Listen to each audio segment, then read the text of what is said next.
long time coming before you got the shot in the UFC. You're in, you got the win, and pretty spectacular one at that. I mean, tell us how you're feeling, the overriding emotion. Yeah, I mean, I coped with all the excitement before it well. It's obviously a big deal to me. It's been a long time coming. I've not even fought myself for 16 months. So to come out to the UFC now and fight after 16 months and put on my first TKO and put on a performance for the fans was nice, because usually, obviously they see me wrestling, they see me getting submissions. But to come out and get a TKO on a good fighter who's in a 2-fight winning streak in the UFC, I'm happy with that performance. You were hurt at one point. Can you talk us through that? How badly hurt were you? Well, everyone said I was hurt.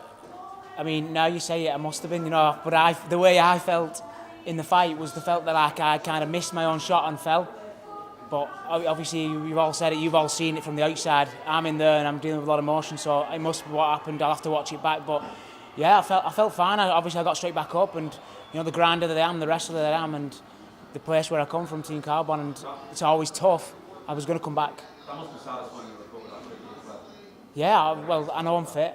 I know the training I do is good, and I know it's hard, and the fitter you are, they reckon the quicker you recover, and it felt like it was just maybe a flash knockdown then, but... Do you think that's a real statement as well, a guy like Nadan Armani as well, to get a W over him, like a very, very tough fighter, everyone knows what he brings to the cage? Yeah, Nad's a tough fighter. Nad's never been finished, I don't think, if I remember rightly. I don't think he's been finished, but yeah, Nad's in a 2-fight winning streak in the UFC, and I've just beat him on my debut after not fighting for 16 months, so I think that's part of my back myself, I'd say.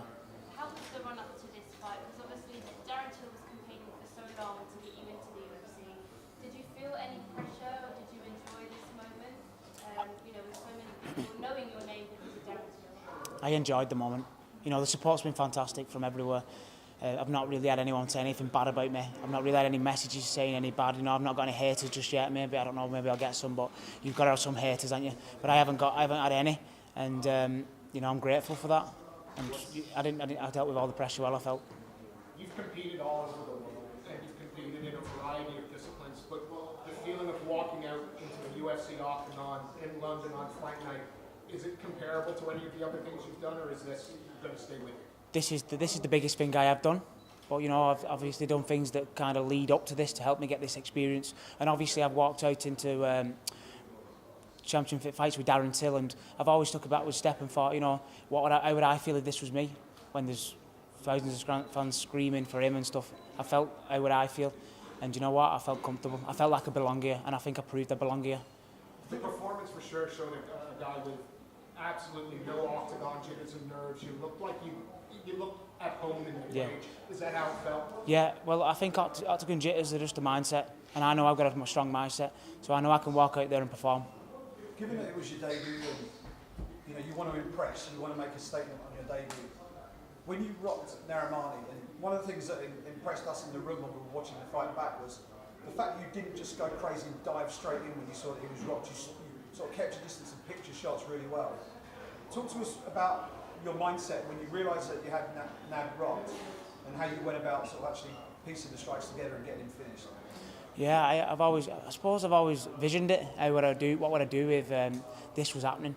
And I always knew I'd stay relaxed and stay composed and finish the fight. But I know a lot of people have said, why did I not push the takedown more? Because I didn't even in the first round. It was just towards the end of the first round that I pushed the takedown. But truth is I tore my hamstring 2 weeks ago. A grade 2 hamstring tear, and I was never going to pull out this fight. So the thing that did my hamstring was when I was wrestling. So after that first takedown, I felt my hamstring. So that's why I probably stood up a little bit more as well. So I was a little bit hesitant with my takedown. So I've not even had a chance to throw my true wrestling tonight. I got one takedown, but I've not had the chance to show my true wrestling, and there's a lot more to come with that. British fighters, they've got a reputation overseas as Brits can't wrestle. You're the sort of shining example. That's why I'm here. That's why I'm here, because I'm going to show that we can wrestle, and I can wrestle, and I can compete with these American guys who's at the top, and that's what I want. What would you like? I got married a few weeks ago, so I'm going to go on have my honeymoon.